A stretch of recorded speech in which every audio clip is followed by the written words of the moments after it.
Les vuelvo a saludar con toda su familia. Iniciemos dando gracias al Señor por permitirnos estar juntos, oportunidad más de vida, viendo lo que aquellos que no pueden ver, ven. El abrir los ojos, el despertarnos, el estar con sanidad, ya es un milagro. Hoy vamos a tener con nosotros a una prestigiosa alumna del Semisud, que fue también preparada en Brasil. Toda su generación, su abuelo, su bisabuelo, su padre, su madre, son pastores. Vamos a tener el gusto de estar con ella, pero oremos. Lucita, te pido por favor orar para el inicio de la clase. Amén, Martita. Buenos días, hermanas o hermanos. Buenos días, Esthercita. Oremos, por favor. Bendito Señor, alabamos y bendecimos tu santo nombre. A ti te damos toda la honra y la gloria, mi Dios. Gracias por este día en que hemos amanecido vivos, en que podemos tener, Señor, el privilegio de estar en esta clase y poder, Padre amado, seguir aprendiendo de tu palabra.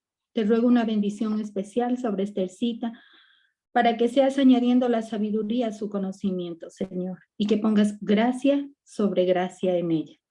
Ayúdanos a nosotros también, que tu Santo Espíritu pueda, Señor, ir del entendimiento al corazón y con esa espada de doble filo penetrar hasta lo más profundo de nuestros pensamientos y de nuestras intenciones y poner aquello que vamos a escuchar por obra. Este tiempo te lo dedicamos a ti, mi Señor. Este tiempo es para darte honor y gloria y en tu presencia nos quedamos. En el nombre precioso de Cristo Jesús. Amén. Amén, amén. El nombre de nuestra maestra es Esther Alice de Rocha Santos. Es brasilera. Obtuvo su título de licenciatura en Teología Pastoral. También estudió Ingeniería de Producción y Edificaciones y actualmente se encuentra realizando una maestría. ¿Cómo se ha desempeñado?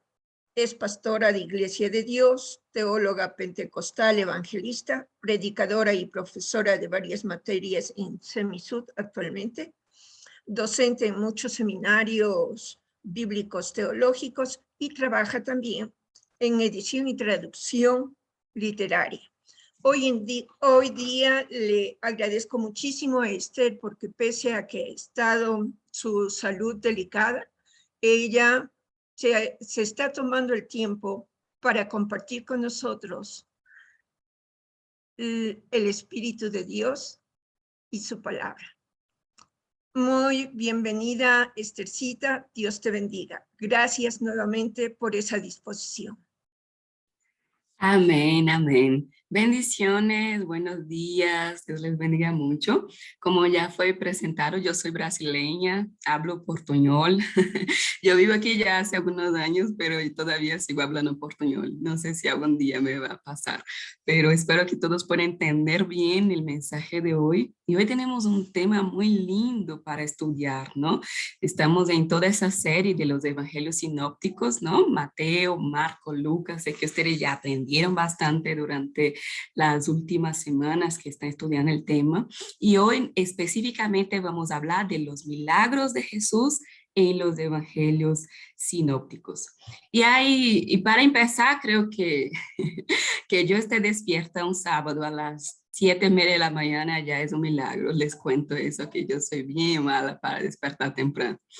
Como mencionó también Martita, esta semana pasé quebrantada de salud. Tuve hasta que cancelar clases en Semisud durante esta semana. Logré recién como levantar un poco ayer. Así que por esa parte también que yo esté aquí hoy ya hablándoles también considero ya también un milagro y un milagro de sanidad de Dios en mi vida también. y ver un grupo tan bonito, ¿no? Tan grande y tan interesado en aprender más de la palabra de Dios, esto también es un milagro. Y podemos quedar listando aquí un montón de milagros, ¿no? Como decía Martita también al principio, solo que despertamos hoy con vida, tenemos salud lo suficiente para estar aquí, tenemos la oportunidad del internet, la computadora, el celular, la oportunidad de conectarnos para estar aquí, esto también ya es un milagro. Así que hay mucho que agradecer al Señor siempre, porque los milagros son constantes en nuestras vidas. Y hay momentos también en nuestra caminata cristiana, ¿no? Que necesitamos entender cómo Dios actúa y que Dios actúa en el sobrenatural para poder soportar la vida en lo natural, ¿no? A veces pasamos por situaciones tan difíciles como esa pandemia que estamos viviendo ya hace más de un año, ¿no?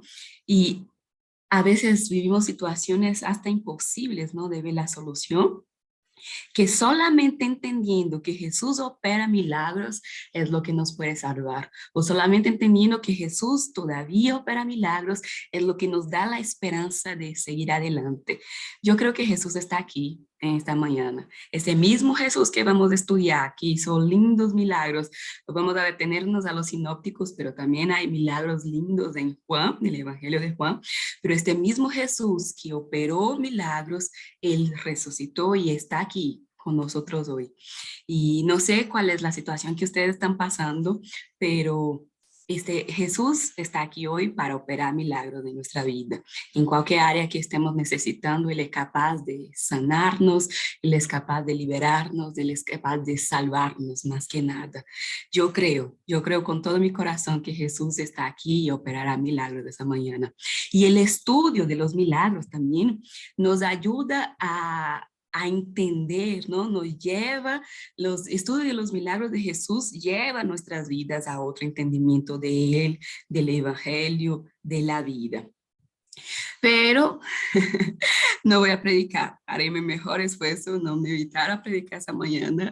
Hoy estamos aquí en una academia, ¿no? Vamos a tratar de ir un poco más técnico sobre el tema, así que, y es mucho, porque yo me quedé, y ahora, porque es como cada uno de los milagros de Jesús que hay en los sinópticos podría ser un tema de la Academia Bíblica, ¿no? Podría estudiar uno por uno aquí, desde la sanidad de la suegra de Pedro hasta cada resurrección, cada sanidad, podríamos aquí tomar el tiempo de estudiar uno a uno.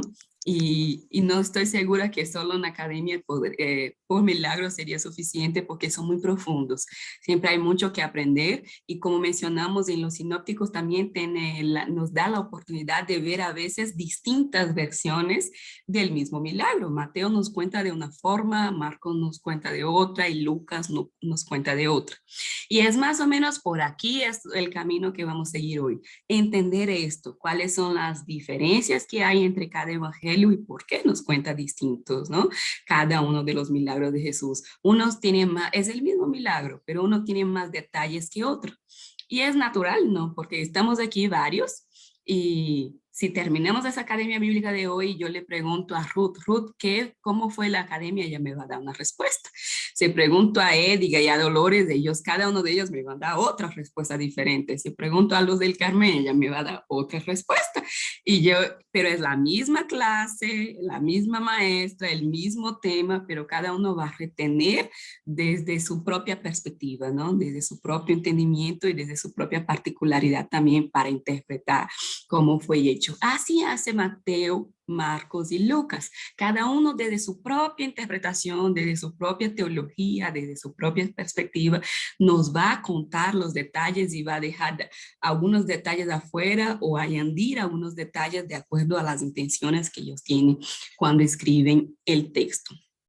Este término de los milagros, el tema de los milagros siempre es un tema muy popular, muy conocido. Si ustedes ponen en YouTube los milagros de Jesús, les va a salir un montón de cosas buenas ahí. Va a salir películas, va a salir canciones. Incluso en Brasil, no sé si ustedes vieron la novela, no sé si digo aquí porque vi que las novelas religiosas que se estaban dando allá estaban bien famosas aquí.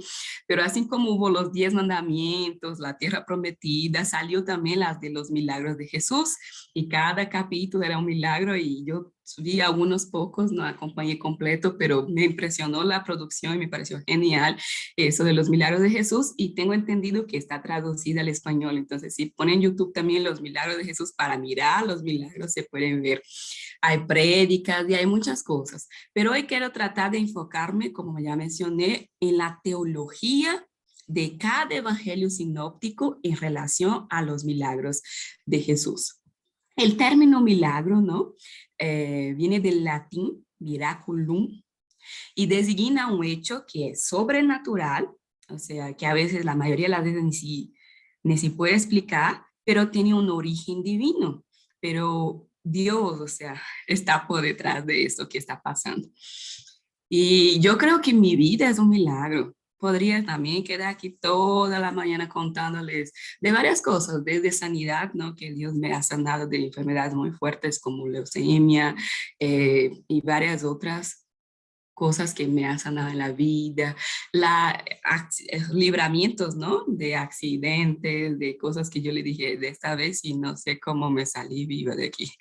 Pero aquí estoy una vez más. Y sé que si doy la oportunidad de que cada uno abra el micrófono hoy aquí para contarles los milagros que Dios ha hecho en sus vidas, todos nosotros tenemos algo que contar, ¿no? Todos nosotros podemos experimentar este Dios milagroso, ¿no? Ese Dios que sigue obrando en nosotros y a través de nosotros. Y es bien bonito esto, es bien bonito saber que el milagro es algo que pasa aquí, pero que es como el toque de Dios, ¿no? La manita de Dios está ahí, que Él siempre nos está cuidando, que Él siempre nos está mirando. En los orígenes de la humanidad, todo esto que sobrepasaba el entendimiento humano, ellos entendían como milagro, ¿no? Desde cosas naturales, como que el hombre de la antiguo no entendía, ¿no? Consideraba como milagros. Para ellos, el trueno, la lluvia, el relámpago, todo esto era un tipo de milagro en sí. Cuando fuimos estudiando y fue pasando el tiempo y los hombres fueron evolucionando, es como que quedamos un poco más pedantes, ¿no? Es como que dejamos de apreciar las cosas como la naturaleza, como un milagro. Queremos racionalizar todo, ¿no? Queremos entender todo con nuestra cabecita y queremos controlar todo si es posible. No solo queremos entender, pero queremos controlar también y perdimos realmente muchas veces la belleza, ¿no? De interpretar la vida como un milagro, la naturaleza como un milagro, ¿no? Las personas que tenemos cerca y sus actitudes buenas para con nosotros como un milagro. Y muchas veces dejamos también nosotros que como cristianos uno de nuestros papeles en la tarea cristiana es ser un milagro también en la vida de muchas personas, ¿no? Ser este milagro que el mundo necesita, el mundo más que nunca necesita de estos milagros, de esa mano, de ese cuerpo, de esa voz que Dios va a usar para seguir actuando y usando de milagros en nuestras vidas.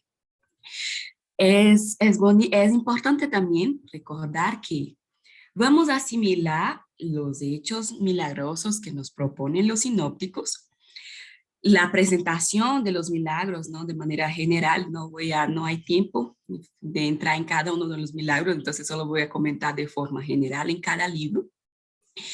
Pero es necesario conocer como los rasgos característicos de cada libro, de cada uno de los evangelios en relación a los milagros para entender qué es que está detrás del milagro, qué es que está ahí adentro del milagro. ¿Por qué? Porque lo más importante del milagro no necesariamente es el hecho milagroso en sí. Lo más importante de cada uno de los milagros es el significado que esta acción sobrenatural de Dios puede revelarnos de Cristo en nuestra vida. Cada uno de los milagros de esta semana, en semana que no tanto porque me enfermé, pero estoy dando teología contemporánea en mi ciudad ahora y hablábamos un poco de esto. Yo le decía, entiendan los milagros como una cápsula que uno tiene que abrir. Y a veces nos asombramos mucho por la cápsula. Esa es la palabra que quizá podría servir aquí para mí. Quedamos, wow, mira esa cápsula, qué bonita, ¿no? Pero la cápsula nunca es lo más importante, la cápsula siempre guarda algo, ¿no? Dentro de la cápsula siempre está el tesoro, es como si fuera un baúl, ¿no?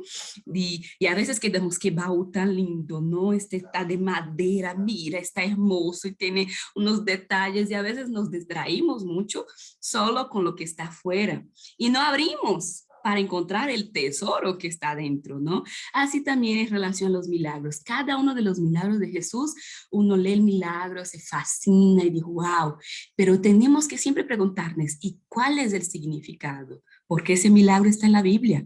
¿Qué es lo profundo detrás de ese texto que yo debería encontrar aquí también? No solo el hecho literalmente, pero el significado de cada uno de los hechos. Y eso es bien bonito porque cada evangelio construye, ¿no?, su significado de una manera distinta. Es importante también los evangelios sinópticos entender que hay un componente que es necesario en todos los milagros y ese componente es la fe. Para ver milagro necesitamos fe.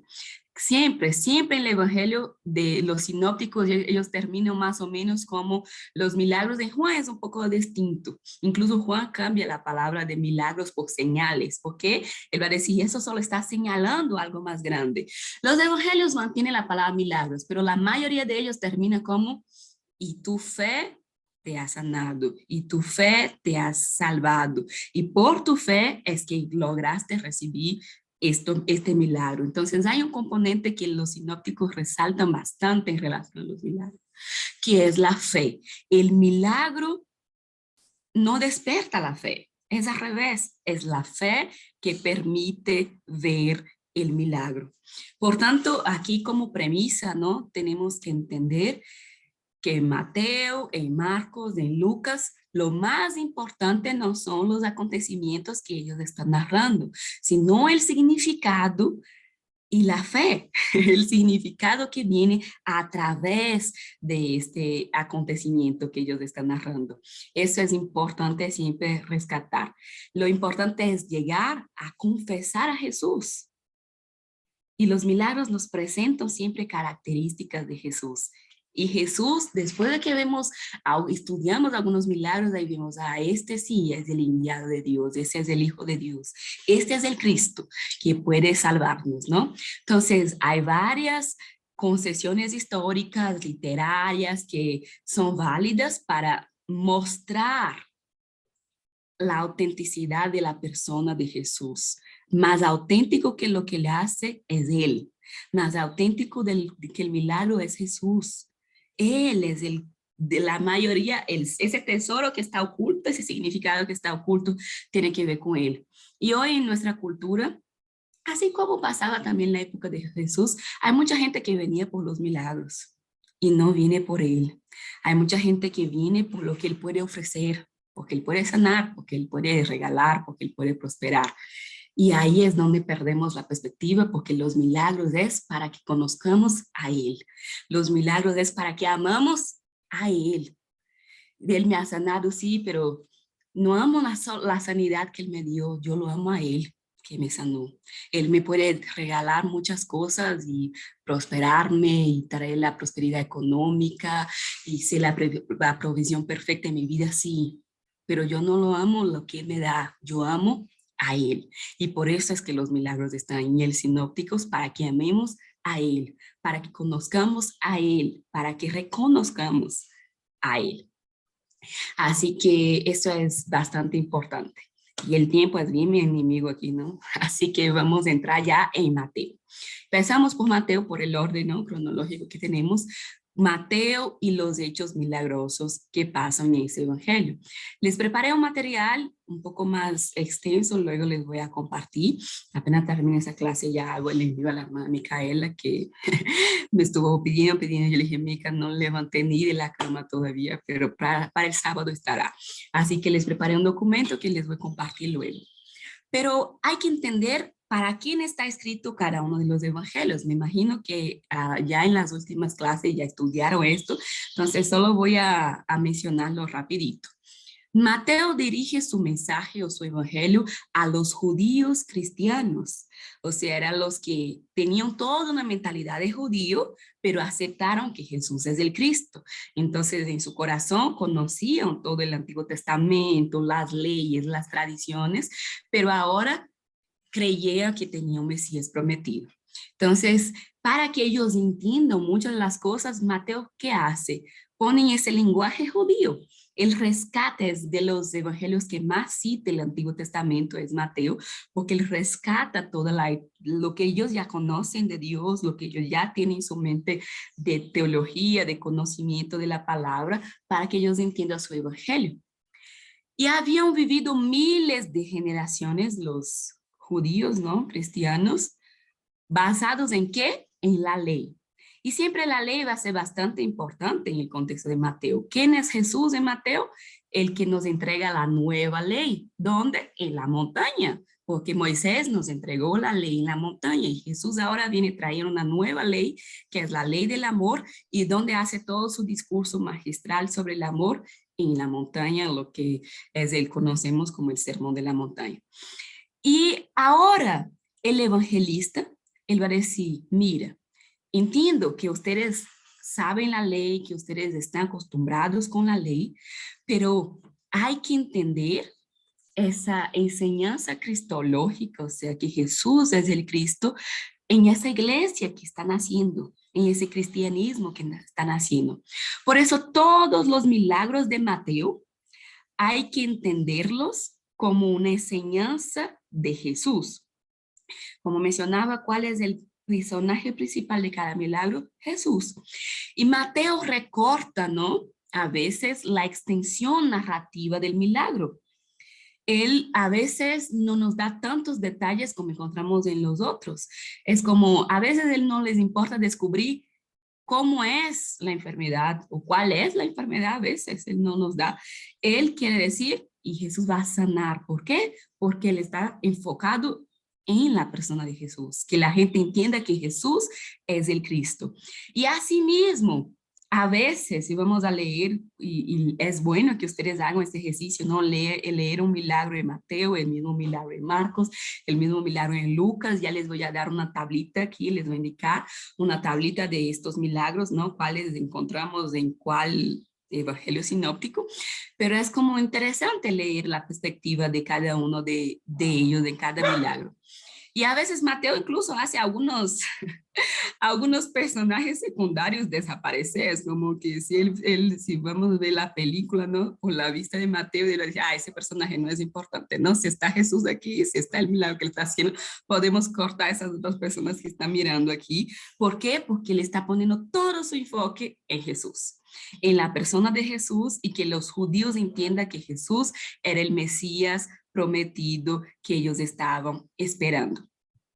Y el interés es mostrar el mensaje y que los lectores comprendan que el reino esperado durante todo el Antiguo Testamento, durante tanto tiempo que los profetas ya habían hablado varias veces que iba a venir un Mesías prometido y va a establecer el reino de Dios. ¿Y cuál es el objetivo de Mateo? Decir, el reino de Dios ha llegado, y ha llegado por medio de Jesús. Jesús es el Mesías prometido. Y por esa razón, él elimina a veces el accesorio de todo lo hecho milagroso, ¿no? Alarga, ¿qué es lo que Mateo alarga? Él alarga, por ejemplo, los diálogos que hay a los finales de los milagros. Mientras otros evangelistas van a enfocar más en el milagro y corta el final, Mateo no, él está más preocupado con cuál es la reacción de la persona después del milagro y cómo ella entendió a Jesús que en el milagro en sí, ¿no? Y varias veces él va a hacer esto. Él va a decir, por ejemplo, ¿por qué? ¿Por qué para él es importante esto? Porque él desea transmitir con el milagro que el más grande milagro es Jesús, que el más grande milagro es el reino de Dios que llegó. Y el mensaje se encuentra resumido frecuentemente, pero las palabras que Jesús dirige en la respuesta a las peticiones de milagros, por ejemplo, Mateo 9:22, ¿no? ánimo hija, tu fe te ha sanado. Y quedó sana la mujer. Mateo nos da esa explicación, siempre nos da como una explicación cita final, ¿no? Y que esa mujer quedó sana en aquel momento. ¿Por qué? Porque ella creyó que Jesús era el Mesías y le podía sanar. Y así él va haciendo toda su disertación, ¿no? Es primordial para Mateo la fe de las personas que Jesús puede hacer milagros, la fe de las personas que Jesús es el Cristo que yo estaba esperando. Quien cree en la palabra de Jesús, ya no en la ley. Y aquí es bien fuerte lo que Mateo está tratando de hacer con los milagros. Es decir, ustedes ya no deben confiar en la ley. Ustedes ya deben confiar en la palabra de Jesús. Y por medio de esa fe en Jesús, va a ver el sobrenatural de Dios pasando. Y es importante también los sinópticos que mucho está relacionado con el oír de Jesús. Y ellos oyeron, escucharon que Jesús estaría pasando y dijo, es mi oportunidad. Y ellos escucharon que Jesús estaba en la ciudad y fueron a buscar el milagro. Y escucharon, ahí hay milagros, ¿no? Como el de la mujer, mis milagros preferidos de los sinópticos, de la mujer de flujo de sangre. Ella escuchó que Jesús iba a hacer otro milagro. Jesús no estaba lleno a sanar a ella, él estaba lleno a sanar por otra petición, ¿no? Que la hija de un señor que estaba muriendo, y ahí él está yendo a sanar a la niña, y ella dijo, pero yo no necesito ni siquiera hacer mucha bulla, ¿no? Ni siquiera que me note. Yo solo necesito, confío, ya había escuchado de él y tenía la fe suficiente que solo tocar en él era suficiente para recibir el milagro. Y Mateo resalta esas cosas para decir, más que la ley, la palabra, la figura de Jesús, lo que él presenta en su obra, el reino nuevo que él vino a traer, que él está predicando, esa nueva manera de vivir que él está proponiendo en el Sermón de la Montaña, esta es la mayor autoridad. Solo el nombre de Jesús es capaz de expulsar cualquier tipo de demonios para Mateo, para nosotros también, ¿no? Pero él siempre deja claro esto, ¿no? Y él reagrupa a veces los milagros, ¿no? Mateo del 5 al 7 podemos ver un grupo de varios milagros que él reúne ahí para decir Jesús es el Mesías. También el capítulo 10, ¿no? De Mateo también es un capítulo que él va a enfocarse bastante.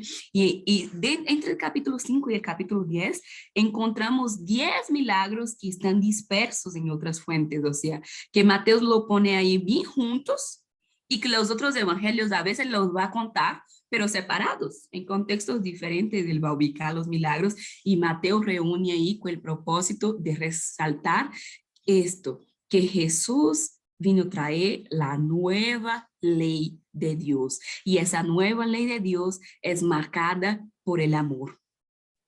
Es marcada por esa ética, es marcada por los principios del reino de Dios. Por lo general, la palabra de Jesús y la obra, lo que él habla y lo que le hace, está fuertemente ligadas en Mateo. Él expulsa demonios con la autoridad con que habla, ¿no? Mateo 7:28, por ejemplo.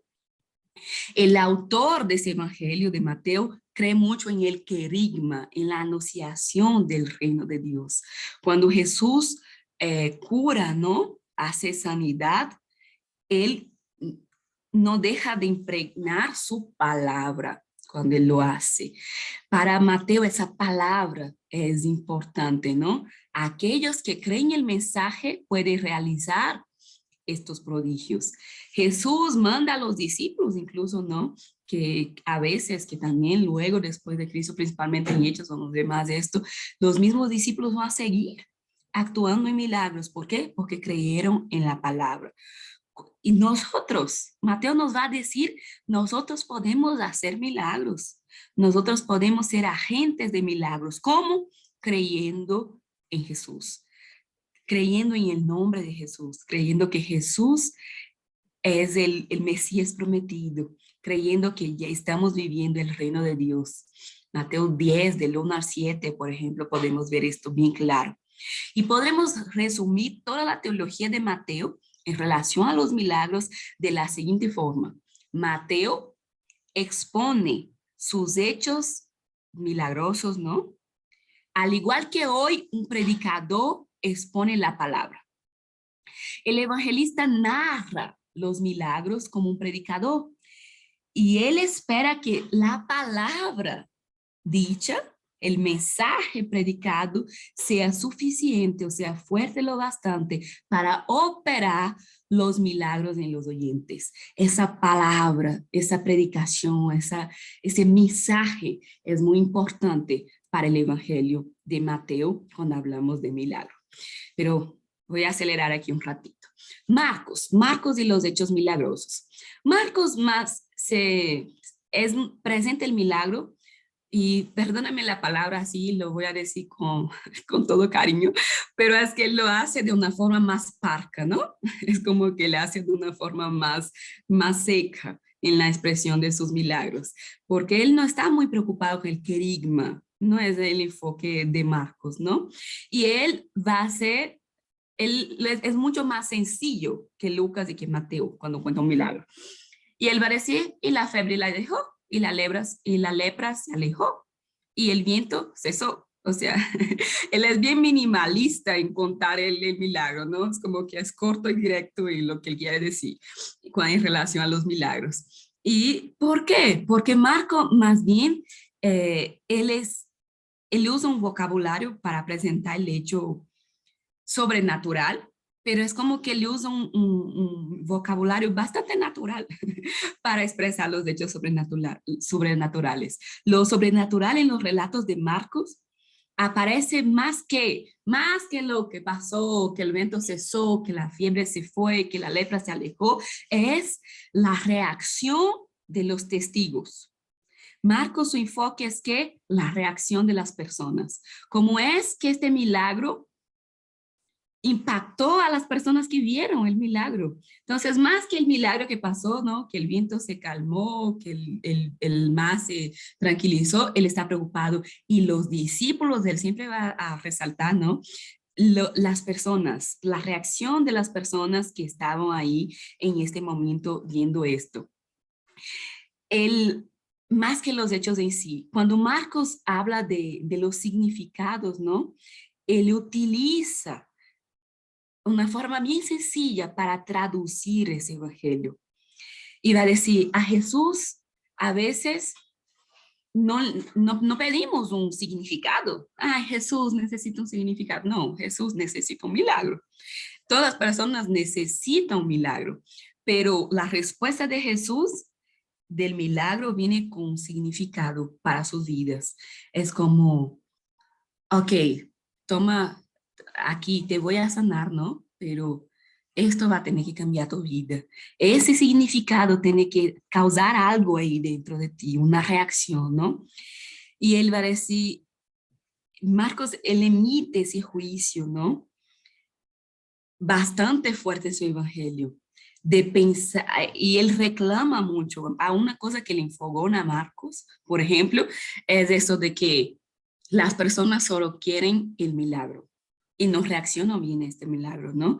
Él reclama el silencio. Por ejemplo, si alguien recibe un milagro y no agradece, ¿no? Y no tiene una reacción, una reacción que valga la pena, es como que Marcos deja claro ahí en su escrito que eso le molesta un poco. ¿Dónde podemos encontrar eso? Marcos 1:44, Marcos 5:43, Marcos 7:36, Marcos 8:26. Sé que estoy hablando bastante rápido, pero como mencioné, hay un documento que tiene todas esas referencias ahí para ustedes. El milagro en Marcos, ¿cómo podemos entender? Tiene que ver con despertar la fe. Y aquí de nuevo ellos tienen esto en común, los tres sinópticos, es la fe tiene que realizar el milagro. El evangelista no está tratando de indicar quién es Jesús como el gran traumaturgo, ¿no? Él no es el gran obrador de milagros, no, Jesús es el hombre. Y este hombre es el Cristo. Y cuando él limpia la enfermedad del cuerpo humano, por ejemplo, Él no solo está limpiando la enfermedad del cuerpo humano, Él está, ¿qué? Limpiando la culpa y el pecado de la humanidad. Para Marcos, Jesús no viene a sanar. Para Marcos, Jesús viene a salvar. Y eso es bien importante para entender los milagros de Marcos. Él no está preocupado con la sanidad. Él está preocupado con la salvación que esa sanidad va a generar en las personas que recibieron el milagro. Y él va haciendo esto bien, de manera bien fascinante, ¿no? Y él quiere también algo que Marcos trata de resaltar un poco, es que la salvación es algo personal y que viene revestida a veces con todo el evento milagroso, pero que ¿para qué? Para resaltar que esta persona que recibió el milagro debería aceptar a Jesús como el Cristo, ¿no? Y Cristo va apareciendo para cada cristiano, ¿no? Y su mensaje evangelizador por medio de esas afirmaciones que va poniendo Marcos ahí. Por ejemplo, un ejemplo. Marcos capítulo 8, versículo 29. Cuando Pedro confesa a Jesús, tú eres el Cristo. Este es el objetivo de Marcos. Él va a decir, todos que recibieran un milagro deberían confesar eso que Pedro está confesando. Jesús, tú eres el Cristo. Tú me has... ¿Y qué significa Cristo, no? Creo que usted ya aprendió eso aquí, pero la palabra Cristo significa el que nos salva. ¿Por qué Jesús es Jesucristo para nosotros, no? Porque Jesús es el Cristo nuestro, porque Él nos ha salvado. Y Marcos trata de rescatar esto, que ellos reciben el milagro, pero no vean a Jesús solo como Jesús, pero lo pasen a ver como Jesucristo. Tú eres el Cristo. Esa confesión personal que nadie puede decir por el otro, ¿no? Nosotros necesitamos, porque ahí estaban todos los discípulos, pero solo Pedro reconoció en este momento que Jesús era el Cristo. Y Marcos trata de rescatar esto.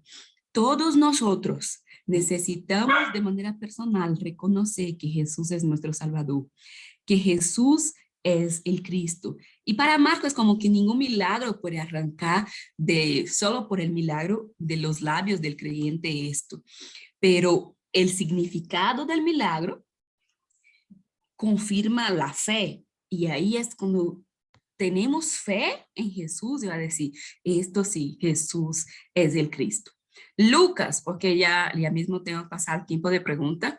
Lucas y los hechos milagrosos. Lucas nos presenta sus milagros y Lucas de una forma que confesemos que la salvación que trae Jesús es definitiva. Y es más, a diferencia de Mateo y a diferencia de Marco, Lucas está preocupado con la idea de salvación universal. Él no está más escribiendo Lucas, al contrario de Mateo y Marco, él no escribe para los judíos. Él escribe para los gentiles, él escribe para los que tienen más, y es un evangelio que tiene un poco más de vocabulario, de intención griega, ¿no? Que judía. Y esto es bien claro, por ejemplo, en el Sermón de la Montaña. Lucas va a traer el Sermón de la Montaña, pero no hay ninguna montaña en Lucas, solo hay el sermón. ¿Por qué? Porque la montaña no es importante para Lucas. ¿Por qué? Porque los gentiles no tienen ningún amor a la montaña. Los judíos que necesitaban la montaña para entender el significado de la ley. Lucas no. Lucas, Jesús da el discurso, pero para él el importante es el discurso. La montaña no es importante para él rescatar. Entonces, él ni lo menciona, no hay montaña en el sermón de la montaña de Lucas, por ejemplo.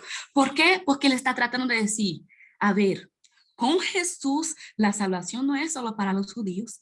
Con Jesús no es necesario ser judío para salvarse. Cualquiera que cree en la palabra de Jesús puede alcanzar esa salvación definitiva. En el Evangelio de Lucas, las personas siguen, ¿para qué? Para escucharlos.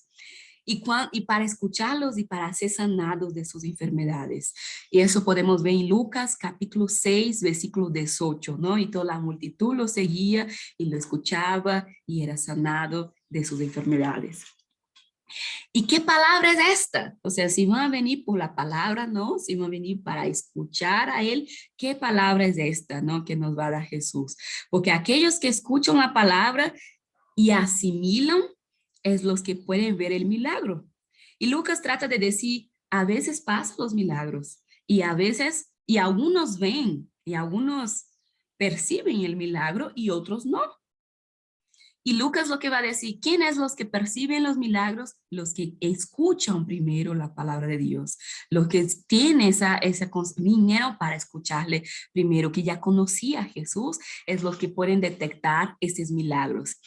Y Lucas, a diferencia de los otros también, él trata de marcar bastante la división entre los que siguen a Jesús, porque ya escucharon su palabra y por entender el significado del milagro, y los que solo oyen, no escucharon, ¿no?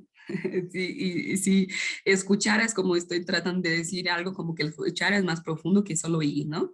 Porque a veces oímos y no escuchamos.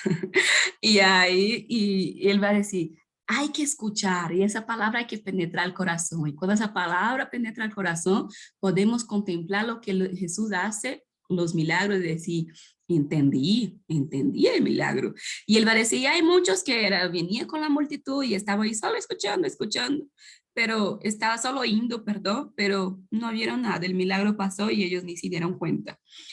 Y en el libro de Hechos de los Apóstoles, que es una continuación del libro de Lucas, era un solo libro antes, Hechos y Lucas, era un libro único y después para organizar mejor el Nuevo Testamento se les separó, ¿no? Pero Lucas deja bastante claro en Hechos, por ejemplo, la constancia que es necesaria. Para Lucas, ¿qué es lo que él está tratando de decir? Un poco parecida a la idea de Marcos, solo el milagro no convierte a nadie. Necesitamos seguir en esa escucha y en esa palabra para ser constantes en la fe. Cuando Pablo, por ejemplo, en Hechos, sana al cojo de Listra, la gente le va a apedrear y aquí él va a decir, pero yo sané aquí, pero la mayoría no entendieron, no oyeron el milagro. ¿Por qué? Porque no escucharon, no entendieron la palabra. Lo mismo va a sanar, va a tener como que está dispuesto, ¿no? Incluso tiene malas consecuencias aquí los discípulos en Hechos cuando hacen milagros, porque Pedro también va a sanar al cojo y le van a llevar a Sanedrín por esto, y varias otras cosas que Lucas tiene una peculiaridad para rescatar. Pero ¿cuál es el enfoque principal de Lucas? Jesús hace milagro para que el creyente compruebe que la salvación universal ya llegó en el mundo. El evangelista Lucas, ¿no?, lo explica una y otra vez a lo largo de su evangelio. Lo importante no es curarse, el importante es salvarse. Cuando Jesús limpia la lepra del cuerpo de 10 personas, por ejemplo, en Lucas 17, 19, creo, cuando él limpia la lepra de 10, pero solo uno vuelve para agradecer. Y cuando este uno vuelve para agradecer, ¿qué es lo que él escucha? Jesús, cuando los 10 fueron sanados de la lepra, uno regresó para agradecer. Y la respuesta de Jesús es, vete, tu fe te ha salvado. Todos los otros recibieron la sanidad, pero no recibieron la salvación. Solo el que entendió que la sanidad no era el objetivo, la salvación era el objetivo y regresó para agradecer, es que recibió la salvación. Y Lucas varias veces va a regresar esto. Una de las historias que me gusta mucho en Lucas es cuando él cuenta la sanidad del ciego y dice, tu fe te ha sanado, ¿no? Y después él empieza con la historia de Zaqueo, que Zaqueo sube en el árbol para ver a Jesús y Jesús va a su casa. Y es interesante incluso en Lucas que desde el griego, él usa siempre la misma palabra, que es la palabra sosa, para salvación y para sanidad. Él va a usar la misma palabra porque y él agrupa las historias también de manera diferente, ¿no? En los otros evangelios no están agrupados así, pero en Lucas él va a poner el ciego, la sanidad del ciego, y luego la historia de Zaqueo, y usa la misma palabra cuando Jesús dijo, Zaqueo, hoy la salvación entró en tu casa, para decir, los dos eran ciegos. El que no veía literalmente y el que veía, que era Zaqueo, pero estaba ciego también, y los dos necesitaban la sanidad y los dos necesitaban la salvación, y es como que Jesús les ofrece lo mismo, aunque eran distintos tipos, ¿no? De no poder ver. Y él va a decir, el auténtico milagro no es la aprehensión de lo que pasó o del hecho sobrenatural por lo mismo. El auténtico milagro es cuando este hecho sobrenatural no solo te sana, pero te salva. El milagro consiste para Lucas en sentir la salvación. Lo que se siente cuando escucha la predicación de Jesús, ¿no? Yo quiero ser salvado, como en Nínive, ¿no? Y aquí voy a dar un ejemplo bien random que no está en los sinópticos, pero en Nínive todo se salvó escuchando al profeta, ¿no? Y se salvará. Y así es lo que Mateo trata de rescatar, así como los de Nínive ni eran judíos, pero por la palabra Jesús los fue a salvar. Así también está para nosotros, que no somos judíos, pero por la palabra podemos encontrar la salvación. Cristo es el dedo de Dios para Lucas. Cristo es la mano de Dios y él va a escuchar y él se enfoca mucho en su evangelio más que los otros en los pobres, en los necesitados, en los enfermos, en los desheredados, en lo que los judíos no daban ningún valor. Es lo que Lucas va a decir, pero Jesucristo daba. Cristo es el que va a alcanzar y va a salvar aún las personas que esta sociedad no daba nada por ellas. Y para Lucas conviene recordar el respecto al milagro siempre nos va a remitir a un mundo distinto, ¿no? Aunque la experiencia está aquí en ese plan natural, ¿cuál es el objetivo? La salvación sobrenatural, la intencionalidad, y cada autor lo va a hacer de acuerdo a su propio público, a su propio oyente, a la propia teología que ellos están tratando de transmitir. Aquí me gustaría indicarles unos cuadritos. Déjame aumentar aquí la pantalla para que ustedes puedan ver mejor. Aquí tenemos una tabla de comparación. Les voy a compartir el material para ver los milagros que repiten en cuál evangelio sinóptico. Hay algunos que repiten los 3, hay algunos que solo están en 1, hay algunos que están en 2. Y, por ejemplo, los milagros de sanidades. La suegra de Pedro está en Mateo 8, en Marcos 1, en Lucas 4. Y vean que cada uno ubica de una forma diferente. Marcos lo manda de entrada en su evangelio.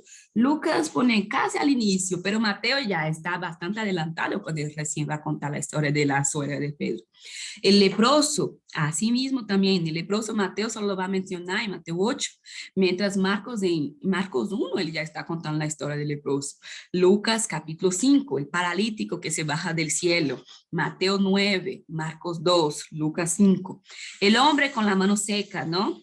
Mateo 12, Marcos 3, Lucas 6. El siervo del centurión no aparece en Marcos, solo aparece en Mateo y en Lucas. Y así la mujer con el flujo de sangre, ese sí está en los 3. Los dos ciegos solo está en Mateo, no está en los otros. El sordo y el tartamudo solo está en Marcos. También el ciego de Betsaida también solo está en Marcos. Y así, ya en cambio, la mujer encorvada, el hidrópico, los 10 leprosos, solo está en Lucas. Entonces, es importante comparar cuando tenemos en los 3 evangelios, o si no, saber ¿por qué Lucas contó esa historia y a Mateo y a Marcos no le interesó contar esa historia? ¿Por qué?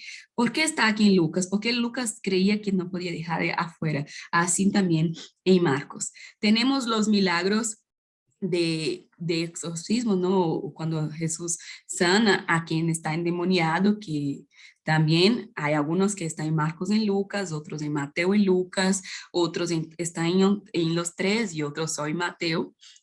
Como mencioné, no necesitan tener afán de copiar esas referencias ahora, luego será compartido con ustedes esas tablitas. Hay los milagros sobre la naturaleza, ¿no? La pesca milagrosa, la tempestad, la alimentación de los 5,000, cuando Cristo anda sobre las aguas, cuando él alimenta 4,000 más, cuando sale, ¿no? Encuentra ese estatero en la boca del pez, la higuera estéril. Entonces hay algunos que consideramos como milagros de las fuerzas de la naturaleza. Y hay algunos, o que serían los milagros más fuertes aquí, que en los sinópticos, que es los milagros de resurrección, que es de la hija de la viuda de Naín y la hija de Jairo en Cafarnaúm. La de la viuda de Naín solo está en Lucas, pero la de la hija de Jairo está en los 3 evangelios. Y concluyo, voy a concluyendo aquí ya la idea, porque ya se nos acaba el tiempo, necesitamos escucharles todavía. Pero el milagro para Mateo, Marcos y Lucas es una forma narrativa que nos permite acercar al Cristo, que trata de revelarnos a través de Jesús. La conclusión es que tenemos que dar más importancia a la fe, al significado del milagro, que al milagro en sí. ¿Por qué? Porque solo experimenta milagro quien tiene fe.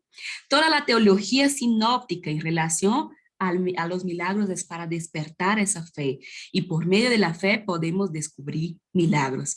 El milagro no siempre o no solo es un hecho que va contra la naturaleza, no. A veces es para traer, o la mayoría de las veces es para traer un significado que nos invita a observar cómo Jesús actúa. Y así como Jesús actúa, así nosotros debemos actuar. Es como que los milagros nos conducen al gran milagro del Evangelio. ¿Y cuál es el gran milagro del Evangelio? La resurrección de Cristo. Y hoy, ¿cómo es que tenemos que evidenciar este gran milagro del Evangelio en nosotros? Que Cristo esté vivo en mí, que la resurrección de Cristo sea presente en mi vida, que todas mis acciones, mis palabras, mis pensamientos demuestren que Cristo ha resucitado y está viviendo en mi vida. Y los evangelios tratan de hacer esto, ¿no? Nos llevan de la mano por medio de sus experiencias personales, de sus perspectivas de los milagros. Y por eso cada milagro es redactado de forma distinta, pero para traer el mismo significado, que es las teologías y las psicologías y la revelación sobre Cristo. Y muchas personas hoy ya dicen, ya que no ya existen los milagros, ¿no? Y qué pena las personas que dicen esas cosas, ¿no? Porque lamentablemente las personas que creen que ya no existen milagros solo buscan cosas exteriores del hombre. Y la primera condición para ver el milagro es que el milagro se opere primero en el interior de cada creyente. Si no podemos ver los milagros externos es porque no está siendo operados los milagros internos en nuestro corazón, en nuestra mente. El lugar teológico donde se opera el milagro para los evangelios sinópticos es el ser humano. Este es el lugar del milagro. Ya no existen milagros, ¿sí? El milagro existe, algunas personas creen que no, pero sí existe.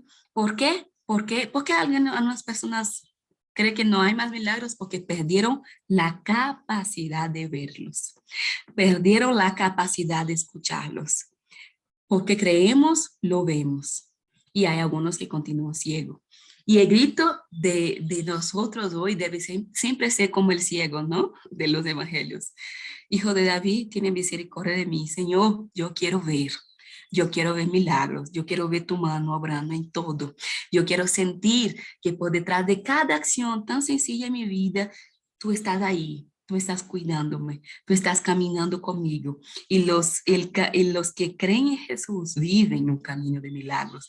El milagro no solo es, no, el milagro muchas veces está en la fe y en la percepción. No sé si ustedes tuvieron, y con eso termino, la oportunidad, si no tuvieron, ver una excelente película, Milagros del Cielo, que contó la historia de una niña, ¿no? Y lo que me gusta de la película es que es basada en una historia real de una niña que es sanada, ¿no? De una forma que no podemos explicar racionalmente, pero ¿qué es lo que quiero resaltar de esa película? Lo que resalta la mamá al final de la película. Hay un discurso, la mamá hace un discurso, ¿no? Y ella usa la frase del gran genio Albert Einstein en este discurso, y la frase dice, hay dos maneras de vivir tu vida. Una, como si nada fuese un milagro. La otra es como que si todo fuese un milagro. Y aquí, y ella resalta esto para al final de esa película, y yo me quedé con esa frase en mi corazón, y cada vez el Espíritu es como que le trae de vuelta a mi memoria, ¿no? Cuando yo estoy perdiendo la capacidad de ver. Y ella explica para decir, la recuperación de la hija sin la explicación, sin una explicación médica, ¿fue un milagro? Claro que sí. Pero también fue un milagro las pequeñas acciones de muchas personas que sin darse cuenta fueron importantes como apoyo en los momentos de traición, en los momentos de tristeza, en los momentos de preocupación de su familia. Y es como aquí, para concluir, ¿no? Cada uno de nosotros necesitamos reconocer y agradecer las pequeñas acciones que Dios permite a través de las personas, principalmente, que alegren nuestro día, ¿no? A veces una persona sin darse cuenta, a veces nos ayuda de una forma bien impresionante. Reconocer y agradecer cuando vivimos esos pequeños momentos milagrosos, ¿no? Que a veces son segundos, algo de alegría con su familia, con tu amigo, cuando Dios hace una cosa y uno se ríe y dice, wow, eso fue Dios, ¿no? No hay otra explicación. Cuando pides una cosa en oración y la recibes. Todo esto son pequeños momentos milagrosos. Y más que el momento en sí, es el significado que eso nos puede traer. Que Dios nos sigue cuidando, que Dios nos escucha, que Dios nos acompaña. Y nuestra vida, toda la vida, está cargada de pequeños momentos milagrosos. Pero solo los que creen en los milagros, que creen que Jesús, que está detrás de esto, ¿no? Es el Cristo que nos está salvando, que está resucitando en nosotros cada día, puede reconocerlos, ver como un milagro las pequeñas cosas, ¿no? Como un regalo, como algo que no requiere mucha explicación. ¿Por qué? Porque es el cuidado de Dios para cada uno de nosotros. Reconoce que la vida no hay casualidades. En la vida no hay acaso, ¿no? La vida es, todo tiene un propósito, y que Dios es un Dios de propósito. Y a veces incluso cuando se nos presentan los problemas, es porque es para hacernos más fuertes, es para ser transcendentes, para que podamos ver una vez más la actuación del milagro. Aun cuando la respuesta no es la que yo no quiero. En Brasil hay una música cristiana que es muy linda, que se llama El Milagro Soy Yo. ¿Y por qué nació esa música? Porque es una cantante cristiana de Brasil, tuvo un hijo con meningitis. Y todo el Brasil empezó a orar por ese niño, y él fue transferido para el hospital más caro. Hicimos campañas de oración y el niño murió. Todo el Brasil orando por ese niño y el niño murió. Y nosotros quedamos como, Dios, y ahora, y pobre de esa mamá, ¿no? Porque quedamos todo con el corazón con la cantante que era la mamá, y el niño tenía como 17 años y era de la nada, estaba sano y le dio esa infección, esa enfermedad, ¿no? Y él murió en 2 semanas. Y ella hizo una canción muy, muy linda que se llama El Milagro Soy Yo, y va a decir, yo pedí un milagro diferente. Yo estaba pidiendo a Dios que el milagro para sanar mi hijo, pero no siempre las cosas, yo puedo entender, no siempre Dios va a actuar como yo quiero, como yo pido, pero Él no deja de ser un milagro, porque si yo estoy viva hoy y yo puedo seguir adorando y yo puedo seguir siendo agradecida a Dios, aún después de la muerte de mi hijo, es porque el milagro Dios está operando en mí. El milagro hoy soy yo. Y es esto que Dios trata a veces, ¿no? Aunque no sea de la manera que queremos, a veces vamos a pedir una cosa y Dios nos va a dar como pedimos, sí, ay, y lo sentimos milagro, pero también tenemos que aprender a ver los milagros cuando la respuesta de Dios no es la que yo quiera, y que ese milagro actúe en mí para aceptar que aún así yo voy a seguir siendo agradecida y creer que Dios está en el control. Los momentos desafiantes hacen parte de la ruta de la felicidad, porque la felicidad no es un lugar, ¿no? No es un destino, la felicidad es un camino, y podemos encontrar esa felicidad por medio de los pequeños milagros que Dios nos va regalando constantemente en nuestra vida.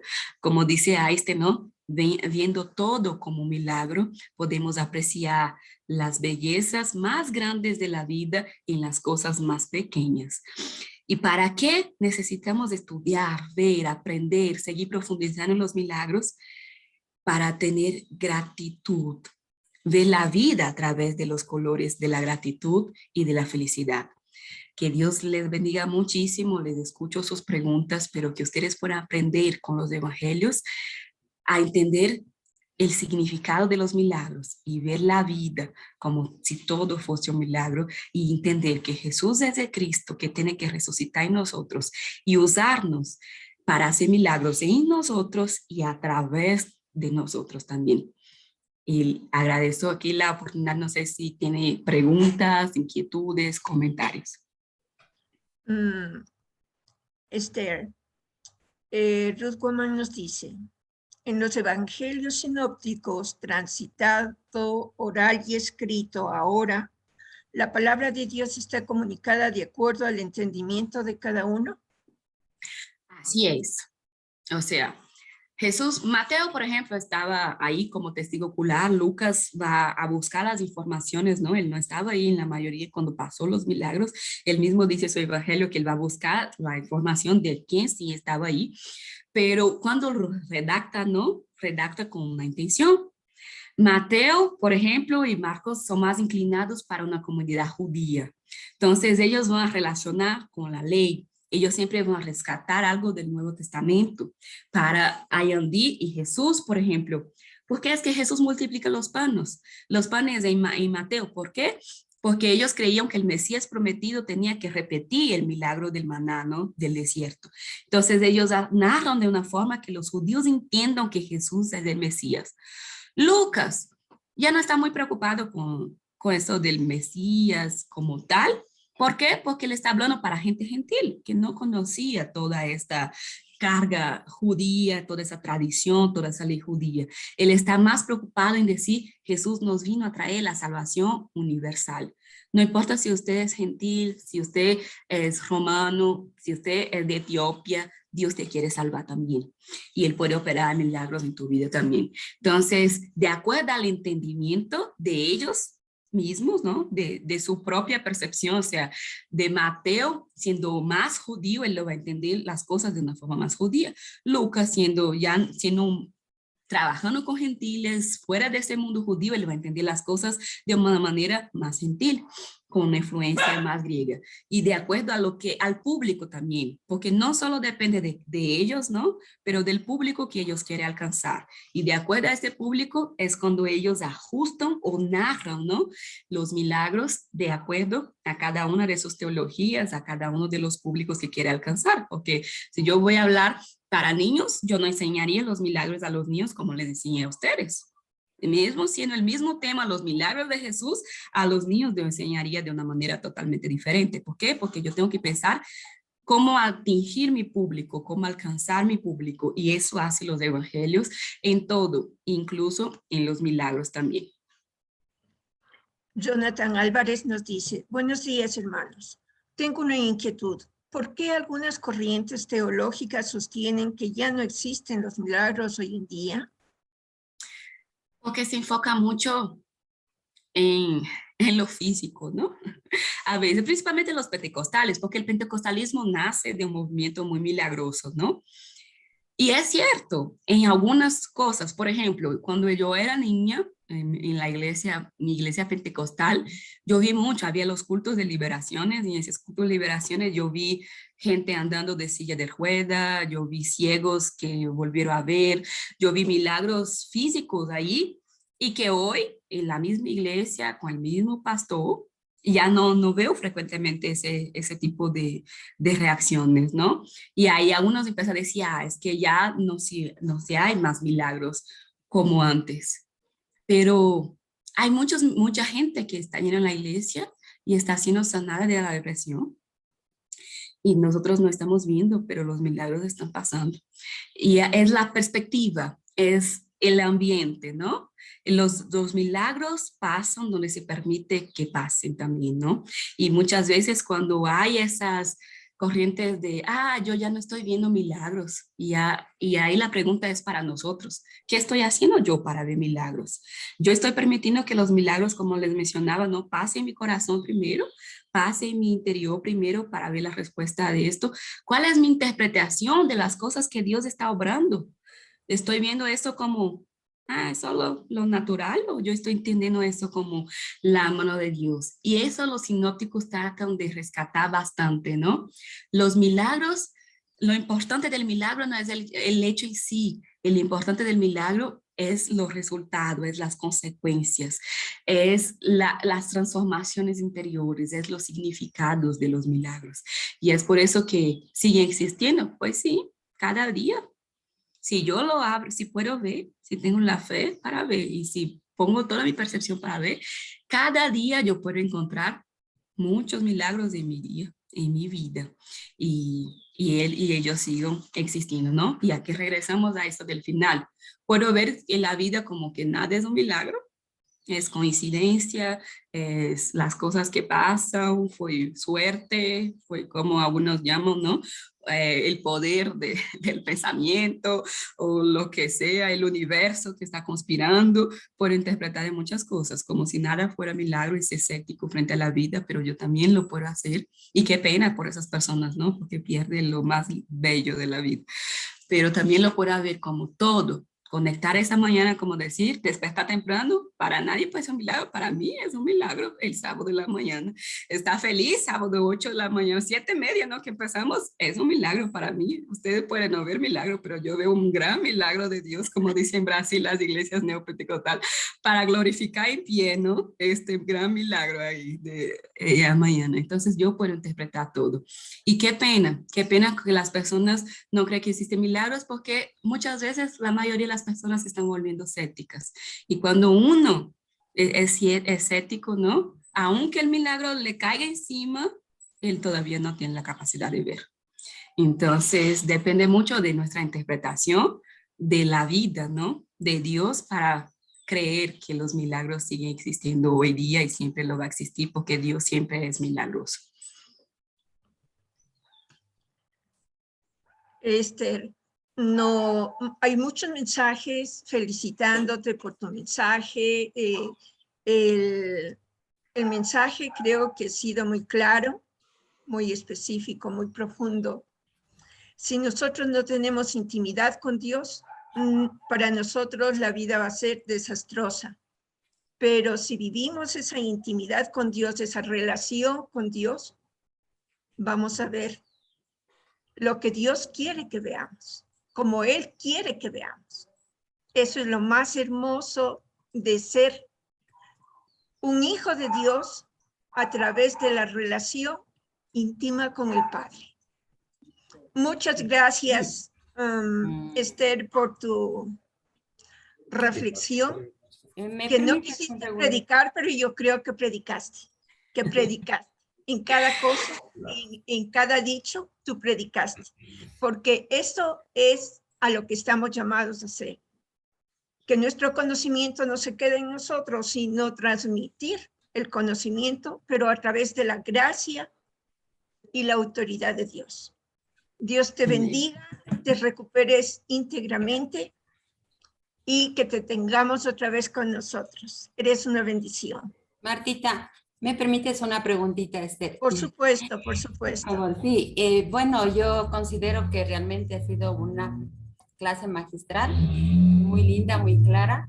Y también tengo una inquietud. ¿Qué pasó con el pueblo escogido de Dios? ¿Qué pasó con los israelitas, los judíos?